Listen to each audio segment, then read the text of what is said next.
আপুরা ভাইয়েরা সবারই কি ঈদ মার্কেট করা শেষ? আমি একমাত্র ব্যক্তি যে এখন পর্যন্ত করতে পারিনি সময়ের অভাবের কারণে। হ্যালো ভিউয়ার্স, আসসালামু আলাইকুম। তো ভিডিওটা সকাল থেকে শুরু করে দিয়েছি।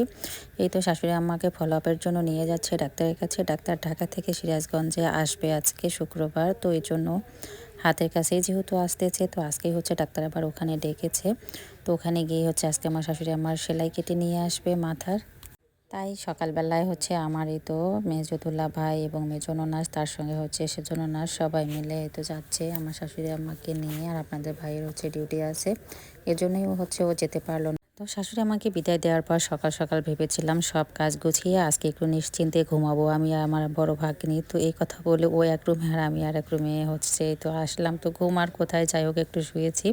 তো আশেপাশে যা চেঁচামেচি, রাতের ঘুম কি আর দিনে ভালোভাবে হয়? আর যেহেতু অনেক ভোরবেলা আজকে উঠেছে ঘুম থেকে, ঘুমটাও ভালো হয়নি। আর এদিক দিয়ে হচ্ছে এই তো কাজ করতে করতে অনেক খারাপ লাগছিল শরীর। তো আমার মেয়ে বলতেছে, আম্মু দাও আমি একটু রান্না করে দিই, তোমাকে হেল্প করি। ও কিন্তু বরাবরই এই কাজটা করে, আমার পাশে বসে থাকে যখন আমি রান্না করি। ও খুব মনোযোগের সহিত দেখে। আমি একটু যেই রান্নার ওই জায়গা থেকে উঠে যাই, মানে পীড়া থেকে, তখনই ও হচ্ছে বসে পড়ে ওখানে।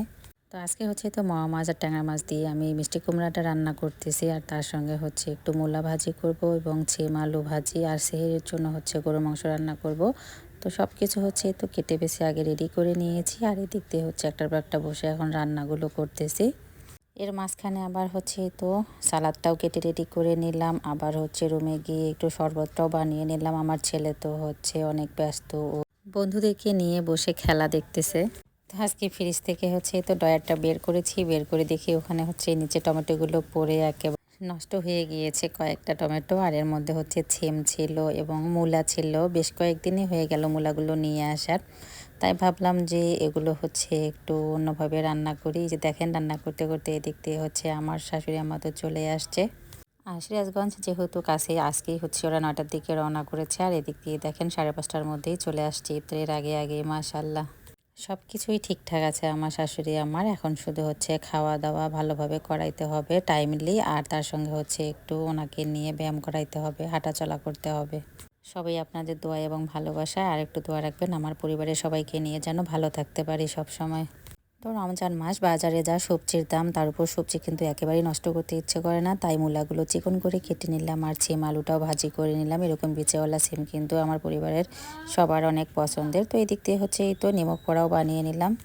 আর গেদেবু হচ্ছে তো চিতু পরোটা খাবে, ও বানাচ্ছিল। আর আমার মেয়ে হচ্ছে তো আটা দিয়ে ওর খেলা। ও প্রতিদিন এরকম আটা বের করে একদিন পিঠা বানাবে, আজকে আবার দই বানাচ্ছে আটা দিয়ে।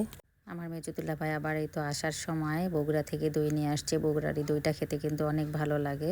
আর এই তো গরুর মাংসটাও রান্না করে নিলাম ছেলের জন্য। আর মূলা ভাজি বসিয়ে দিয়ে কিন্তু ইফতারি করতে গিয়েছিলাম। ইফতারি করার পর হচ্ছে তো মূলা ভাজিটাও নামিয়ে ফেললাম। তো আজকে রান্নাগুলো আপনাদের কাছে কেমন লাগলো অবশ্যই কমেন্টসে জানাবেন। ভালো থাকবেন, সুস্থ থাকবেন, আল্লাহ হাফেজ। ভালো লেগে থাকলে ফলো দিয়ে পাশে